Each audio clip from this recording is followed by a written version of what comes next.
बातमी वर्ध्यातून आहे। माजी खासदार रामदास तडस यांना राम मंदिराच्या गर्भगृह प्रवेश नाकारलेला आहे आणि सोवळं न नेसल्यामुळेच पुजाऱ्यांनी प्रवेश नाकारल्याचा तडस यांचा आरोप आहे। वर्ध्याच्या देवळीमधील राम मंदिरातला हा प्रकार आहे। तर मंदिरामधील दागिन्यांच्या सुरक्षेच्या दृष्टीने प्रवेश दिला नाही। तडस यांच्या आरोपांनंतर राम मंदिर ट्रस्टच्या अध्यक्षांनीही प्रतिक्रिया दिली आहे। यावेळेस मला विचित्र वागणूक त्या ठिकाणी मिळाली।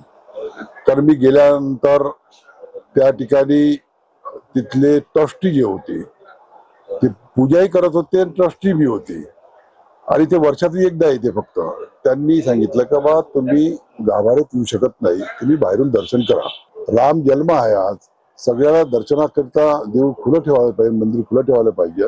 त्यांनी सांगितलं का मी या ठिकाणचा ट्रस्टी आहे, मी म्हणीन ते पूर्ण दिशा या ठिकाणी राहील। मी या ठिकाणी बोर्ड लावला का कोणी अंदर यायचं नाही। हे त्यांचं वागणूक हे बरोबर नव्हतं। शांतता आहे, कोणी काही बोललं नाही, कोणाने काही बरोबर आहे।